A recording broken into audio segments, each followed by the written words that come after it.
Ajnana-timiranthasya Jnananjana Shalakaya Chakshurunmilitam Yena Tasmai Shri Gurave Namaha.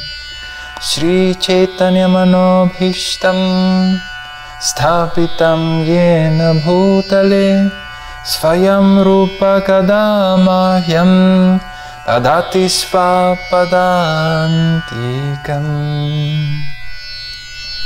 Today we are going to study Bhagavad Gita, chapter 9, verse 32. Mam hi parta vyapashritya yepisyu papayonaya striyo vaishyastata shudras tepi yanti param gatim. Translation.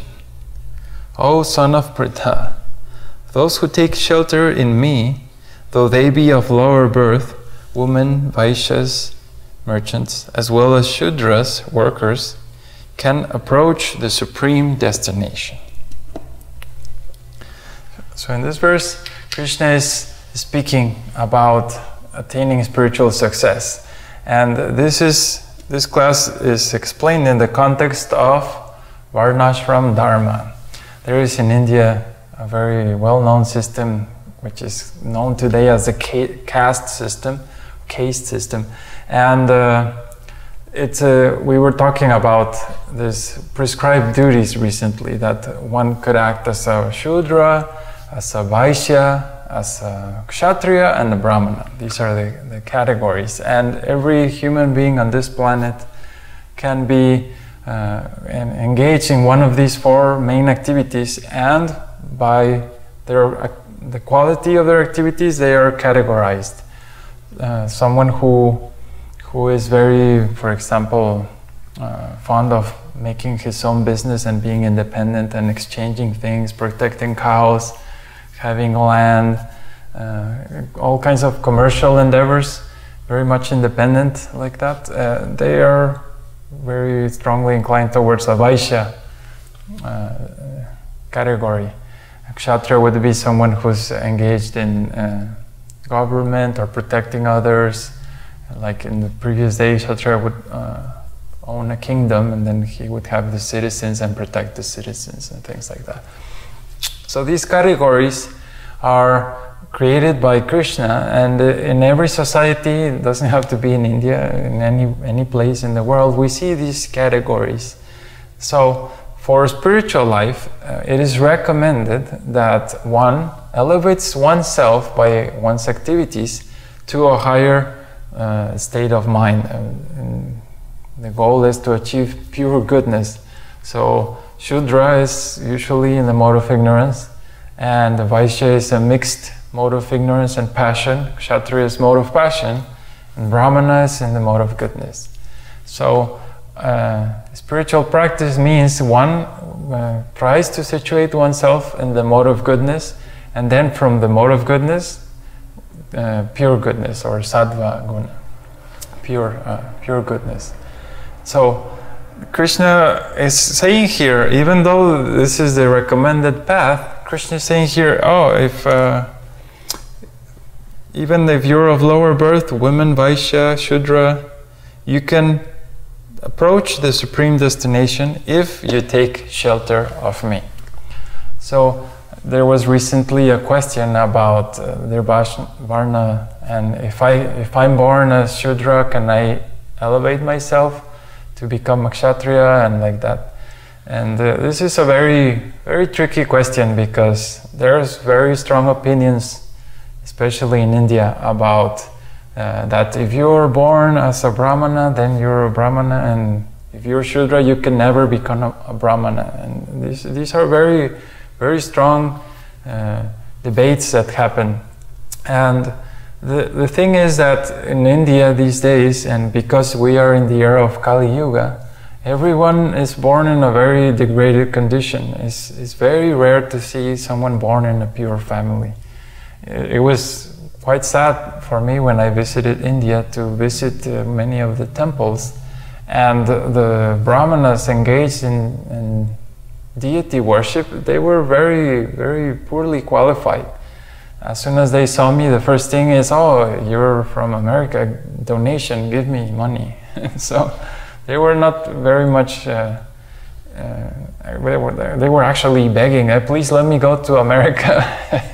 It was quite sad for the most part, although I also met great personalities. So the best way to understand this whole complex system is to first realize that one has a very strong tendency towards one of these positions, Kshatriya, Vaishya, Shudra. And Krishna recommends to do one's own nature, to do the prescribed duty, he calls it. What's recommended for your own nature. If you try to do someone else's work, then it's going to be worse. So better. The first step in spiritual life means to understand oneself. What is my own nature? What is my tendency?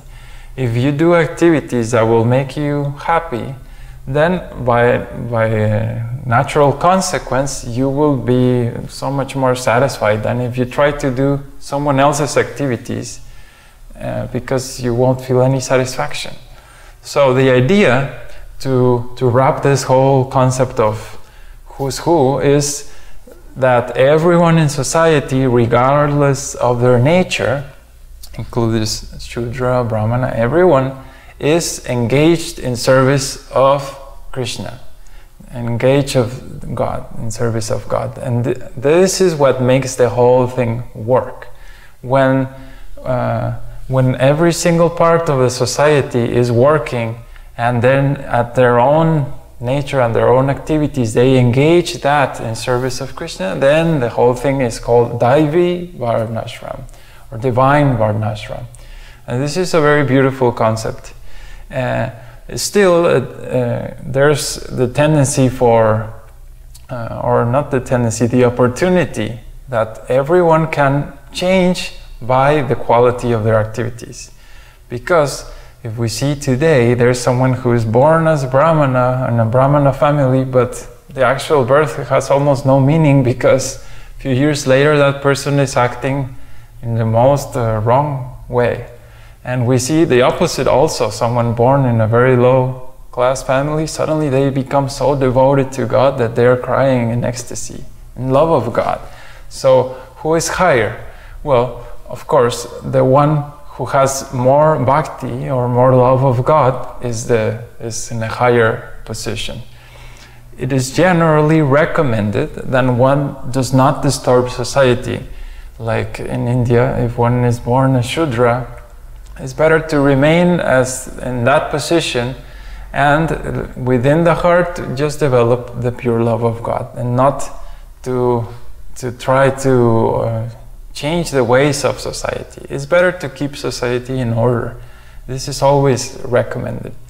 But the fact is that me, for example, I was born in a very low class family, no spiritual education or very little. And still, when I took to this knowledge and I realized how valuable it is, I've changed my activities completely. And I'm not boasting that, oh, I'm a Brahman, I'm so pure and elevated. I don't say those things. But if you see my activities, many or most of them are in that class.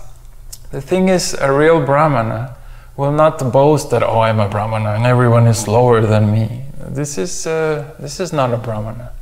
Brahmana is humble. In fact, Vaishnava, which is higher than Brahmana, is the next step one should take after Brahmanical qualifications. Vaishnava is extremely humble.